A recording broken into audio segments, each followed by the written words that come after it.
Hi, folks. Thanks for having me virtually here at Performance Seeds Foraging into the Future event.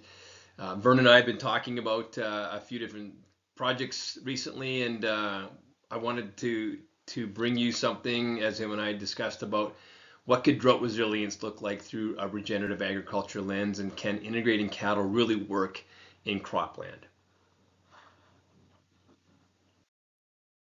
So, just a quick background about me. I spent 10 years in high-tech manufacturing, 20 years in the back of a horse at the Red Deer River Ranch, the Bar 75. It was a 350 head cow-calf operation. It was a raise it and graze it outfit. We didn't even grow our own forage there, too few frost-free days and very little soil. I spent 5 years at Olds College as an instructor briefly, and then the rest of my time there as the director of Smart Ag, helping to start and grow the Olds College Smart Farm. I spent a year after that at an ag tech startup company using a leading edge technology to measure soil carbon at the atomic level, and then using that data to help inform decision making on the farm, but also for creating a carbon credit. And then recently I've been building my independent regenerative agriculture management effort.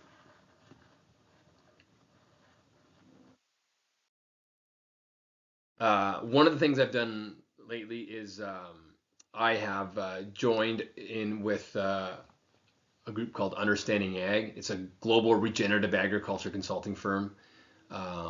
It's led by the recently hired CEO, Don Tice, and then the partners, Gabe Brown, Shane New, Alan Williams, and Kathy Richburg.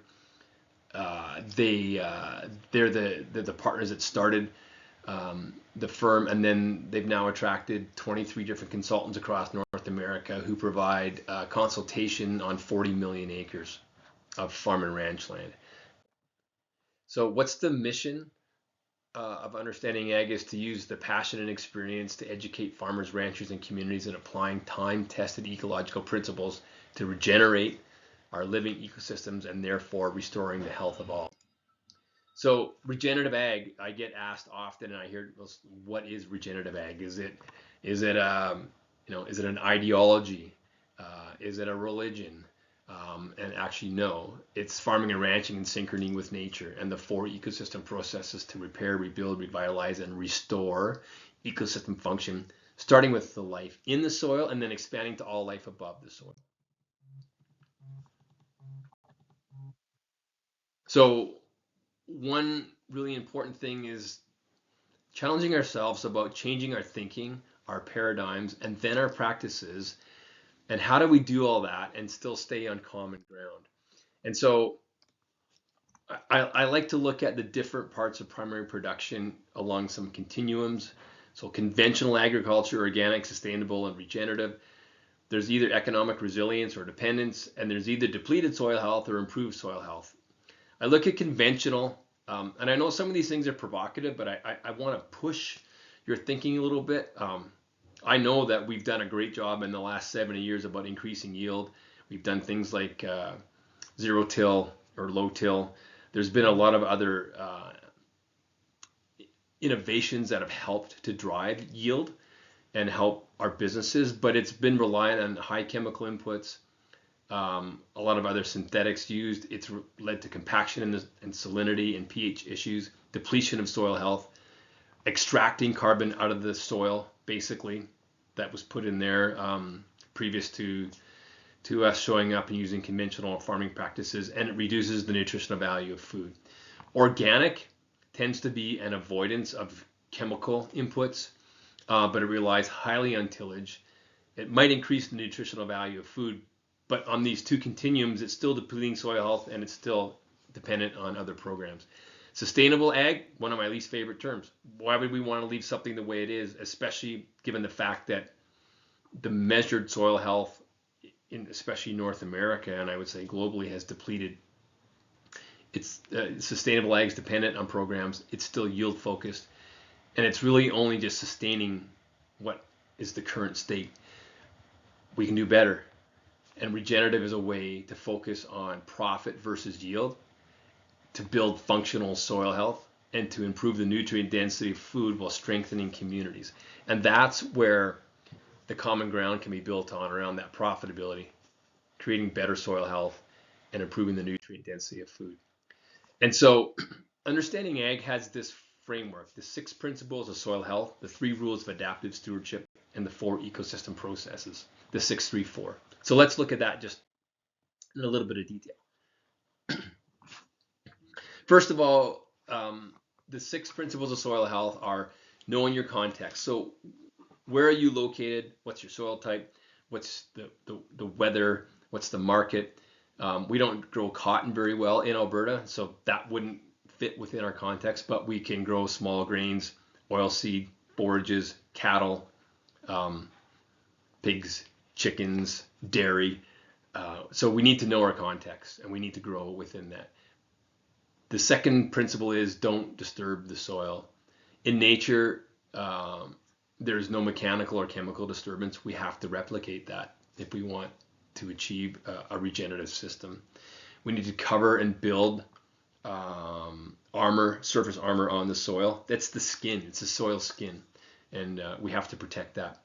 We have to provide a sense of diversity, and so that means a diversity in plants and microbes and insects and wildlife and livestock. There is nowhere in nature where there's a monoculture. It doesn't exist. We need to keep a living root in the soil as long as possible for each year. I've seen examples in Alberta on a potato farm where they've got legumes growing. They plant in the fall, and they're not thriving, but they're surviving over a reasonable winter period, restarting again in the spring. And I've seen a farm in east central Alberta that has a fall rye vetch that under the snow cover in February that they planted in the fall was still green and trying to grow. And we have to integrate livestock. We have to grow healthy animals and soil together. The 3 rules of adaptive stewardship are compounding, disruption, and diversity. So everything that we do on the farm or the ranch has to fit either in a negative or a positive compounding effect. And they're never neutral. And so we have to understand, are they cascading up or are they cascading down in terms of how those effects are working together in a compounding fashion. In terms of disruption, nature isn't stagnant. There's all kinds of disruption that happen in nature all the time. And so we have to actually introduce those into our management practices. And then diversity. Nature doesn't support a monoculture.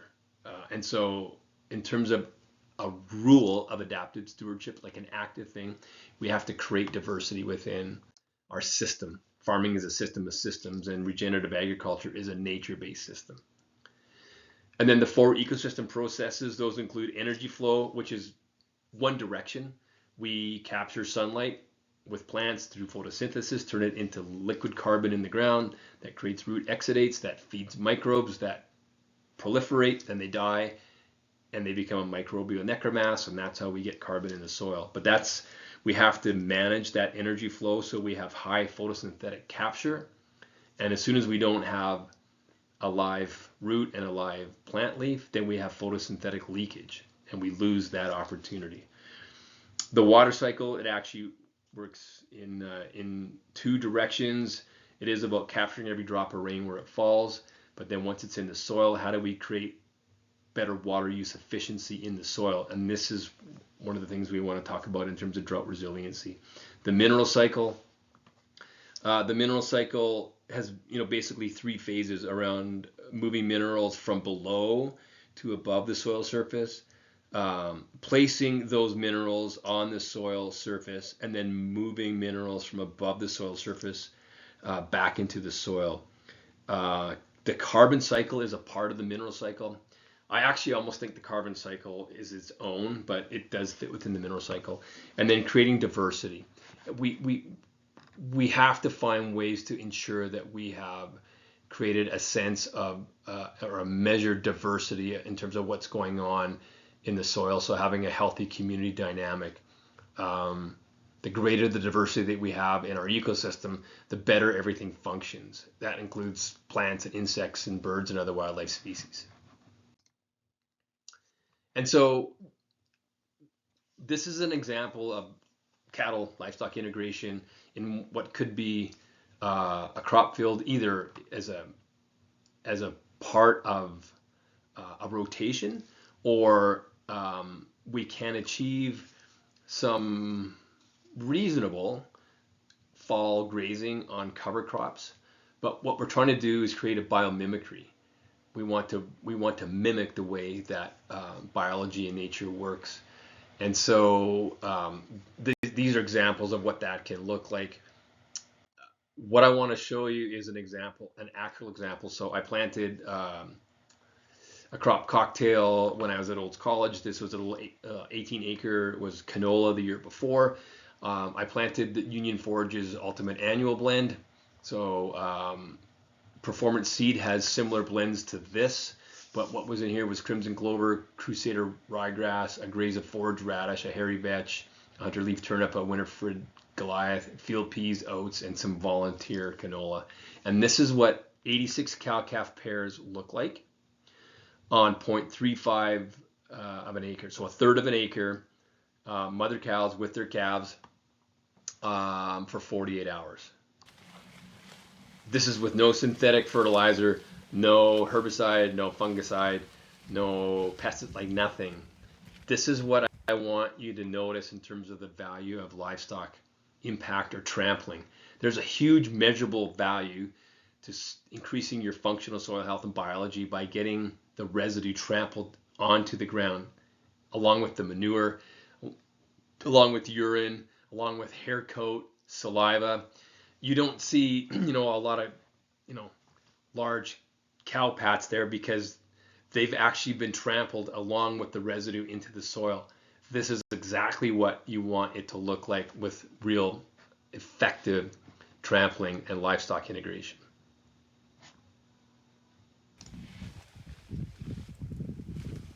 So this was planted late June. This was September 11th, and we took this video just a few minutes before those cattle were turned into there. And yeah, that's them going to work.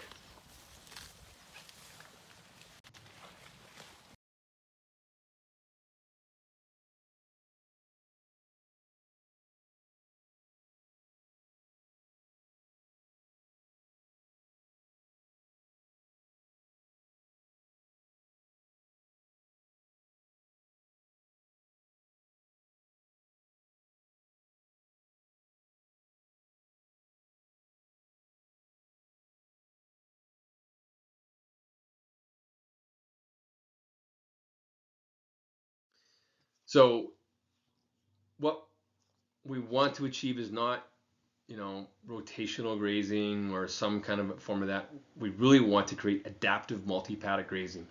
And by feeding the cattle, then we also feed the soil biology.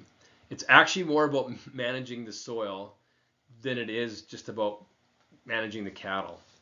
And that in itself is a bit of a mind shift, because as mentioned, this biomimicry or mimicking nature. In a conventional continuous grazing instance, we turn cows out at the end of May, and we pick them up, Thanksgiving, and they graze on what they want, and we're negatively, that's a negative cascading effect. What we want to do through adaptive multi-paddock grazing is through electric fencing and other means, or virtual fencing. We want to put those cattle in a certain area, have high intensity grazing with a lot of biological impact, and then we have a rest and recovery period, and we plan all that in to our system. So we want to simulate nature. We want that trampling effect. We want livestock impact, where the cattle's, their hoofs are crushing plant residues and pressing that organic material into the soil. And so we can get better, more effective decomposition and bioavailability to the biota in the soil.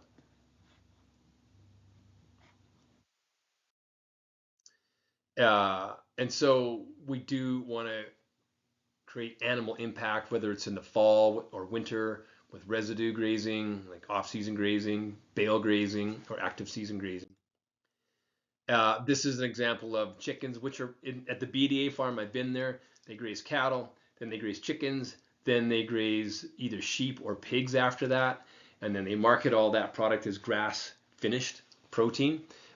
These chickens actually function in a mob, and they go into these houses, these portable houses here, for laying, for some supplementary feed, and for water. So we want to create healthy soil.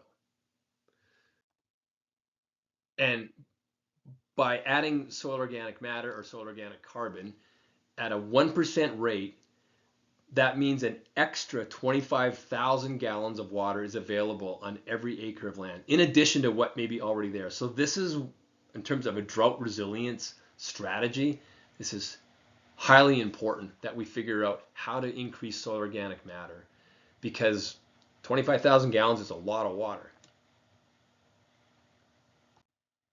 So what do we do? How do I help you determine where you're at? We do the Haney soil test and a phospholipid fatty acid test. That's some of the this equipment that I purchased, a soil probe. It's pretty heavy duty. And through working with the Regen Ag Lab, we can look at your organic and to inorganic end. It's a really good indicator of current management practices. We can look at the CO2 respiration rate. That's a really good understanding of the biological activity when we do the sampling. We can look at organic carbon to the organic nitrogen ratio, which shows the potential for mineralization or the nutrient release. We can look at microbial active carbon, which is a measure of the carbon that is immediately available for microbial support or energy that's being consumed by the microbes. So this is one of the pieces of data, along with a lot of other observation, soil aggregation analysis, compaction testing, water infiltration rate testing. I then do a numerical evaluation of every one of the 6 principles of soil health, the 3 rules of adaptive stewardship, and the 4 ecosystem processes. So every one of those I provide a numerical value to, and then I color code that on a scale from -3 to +3 on each one of the 6 and the 3 and the 4. Then I sum that up, and I sum it up into on a field by field basis, so you get a numerical or a quantitative value.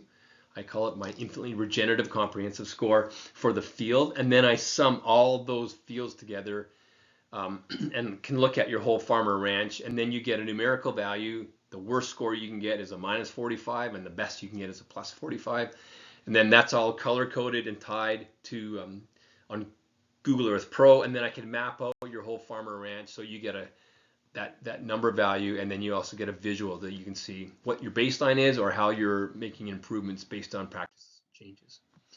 The other value that I provide is, after that observation and spending time with you and on your outfit, is creating a livestock integration plan, and I map all that out. So barbed wire, existing fences or new cross fencing, high tensile electric fence, riparian area exclusion fencing, offsite water systems, water delivery on the surface. I map all that out.